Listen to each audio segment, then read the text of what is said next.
Hello friends!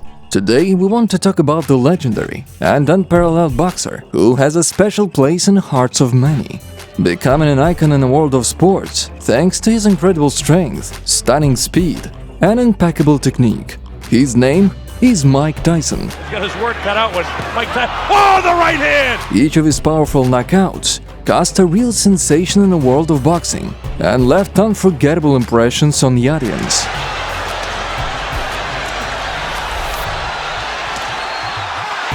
Mike Tyson is not just a name, he is an era, full of inspiration for many people, and immune to oblivion in history of sports. And I'm the best ever. Iron Mike entered the ring in the black shorts and black boxing trunks without socks. He, like a warrior, walked around the ring and terrorized his opponents with his gaze. This threatening look penetrated their souls and sowed fear and terror.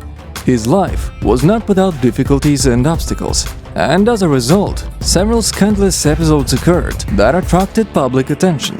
Despite this, these events inevitably became part of his unique history. Today, we present to you the first episode of the thrilling series of Mike Tyson's fights, which includes 5 bouts, where he demonstrated maximum rage and destroyed his opponents. It's like a different model of fighter than we had ever seen in the heavyweight division before. Destroyer, man, where every fight was an execution. Jim, in my opinion, it is not a matter of if Mike Tyson knocks out Marvis Frazier, but it's just a matter of when. In July 1986, Tyson and the son of the legendary Joe Frazier, Marvis Frazier, met in a ring to determine the better boxer. Joe Frazier always carefully selected worthy opponents for his son, Marvis, who began his professional career after a brief amateur career. Immediately faced serious opposition in his 11th fight. He faced the famous Larry Holmes, who at that time had an unbeaten record 44-0. Although Marvis did not live up to the expectations of his great father and was knocked out at the first round, he remained a young and promising boxer. Bill Shane, the referee, hopefully giving him every chance, but it's all one way now, and he stopped it in the opening round. When he faced Tyson, Marvis has a record of 16-1, while Tyson's record was 24-0. Tyson entered the ring slightly irritated and eager to finish the fight as soon as possible. Marvis Frazier were also irritated and showed with his appearance that he was not afraid or intimidated by Mike Tyson. In just 30 seconds in the first round, the fierce Tyson destroyed Frazier.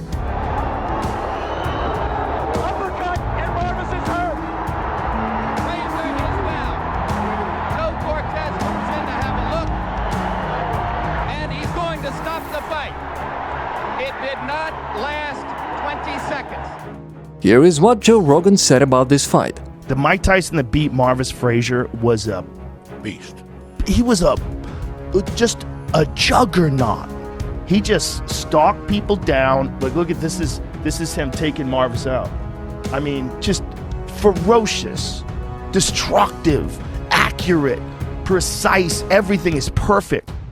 At just 20 years old, Iron Mike Tyson entered the ring as a young, fierce bull, burning with a desire to destroy and obliterate Trevor Berbick, who stood on his way to the coveted world champion title. Only 18 months had passed since the beginning of his professional career and the championship fight. As soon as referee Mills Lane gave the boxers instructions and a bell rang, we witnessed how brutal, almost animalistic power was unleashed on the champion. His whole life has been for this night, but Trevor wants to prove that he's one of the great champions. Let's see how long his reign lasts. From the very beginning of the fight, Mike Tyson rushed into attack with great ferocity. His fast and devastating punches constantly scared and frustrated Berbick.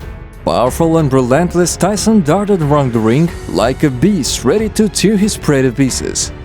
Clips him with the left hand. Look at this combination, and Berbick ready to go, but he stays on his feet.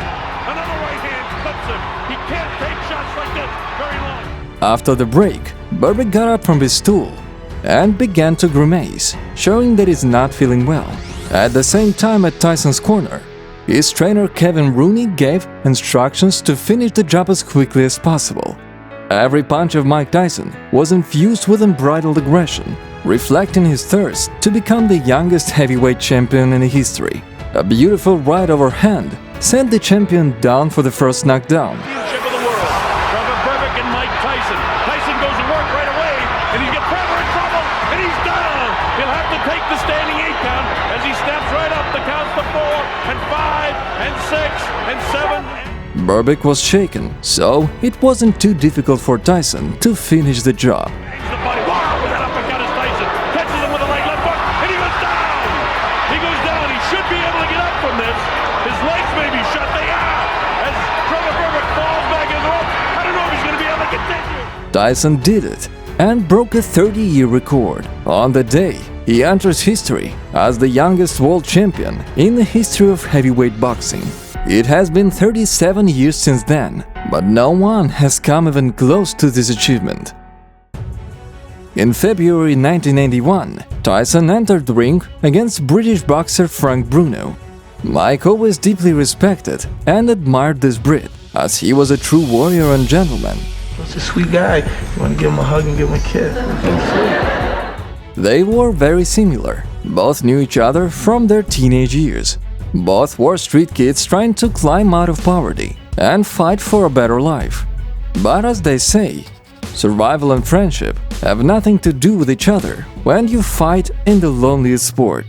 Bruno looked like a giant mountain of muscles, impressing with his imposing appearance. Frank has a knockout punch in 97% of his knockouts, but often lacked stamina. He looked like a bodybuilder with a knockout punch. Mike is giving away 3.5 inches in height. He's giving away 10 pounds in weight. He's 5 years younger, and he's giving up 11 inches in reach. Some say, as a lion going against the zebra. And I'd have to agree. Let's see how quick he starts. At the beginning of the fight, the Brit had some good moments and managed to land some punches on Mike. Realizing that Frank Bruno was not going to give up easily, the American turned on full power and unleashed a barrage of punches. Gives him room to come off the ropes. Scores with the uppercut. Lands a big right hand. Bruno's in big trouble now. He's ready to go. In the 5th round, Iron Mike pinned his opponent to the ropes and landed a series of deadly uppercuts, knocking him down. Finishing off his opponent was just a matter of technique.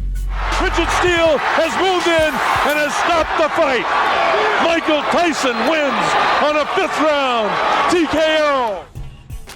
Tyson and Bruno met on the ring again in 1986. Although they were planning to take each other's heads off, they had respect for each other, which is often lacking in a world of combat sports. Bruno was defending his WBC World Champion title for the first time against the same man who had beaten him in the 5th round several years earlier. Tyson prepared for the rematch with Bruno and demonstrated head movement, timing, and some of his old footwork skills. There were no surprises in the rematch. Tyson was composed and rocked Bruno at the end of the 1st round. But it was a nice effort. And anytime, oh, here comes Tyson. Tyson with a combination with 20 seconds left in round 1. Mistake early.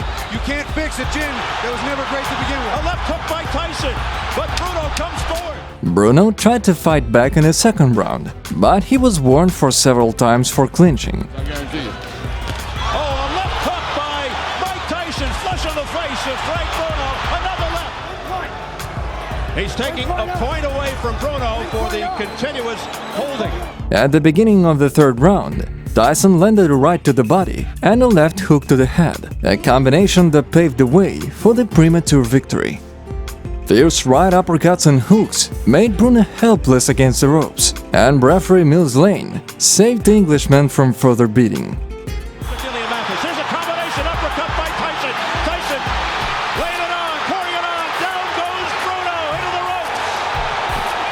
ropes. This was the last fight in Bruno's 14-year professional career. South African boxer Francois Botha, known as the White Rhino, was famous not only for his toughness and endurance, but also for his unwavering resilience and stubbornness, fully living up to his nickname. With an impressive record of 39 wins and only 1 loss, he earned a reputation as a boxer of an unrivaled class. The only loss he suffered was to champion Michael Moorer. Despite never being able to win a championship title, Botta's name was always among the top contenders. Promoters, looking for a way to bring Mike Tyson back to the top after 2 losses to Evander Holyfield, turned their attention to Botta. At the beginning of the fight, he demonstrating the convincing mastery, choosing an aggressive tactic and responding to each of his opponent's strikes with his own, not retreating even an inch. Everything was going well for him until the South African strength began to wane and Mike's strong punches began to break through his defense. The fight was also remembered for a scandal when Mike nearly broke Botta's arm and apparently threw him off balance psychologically.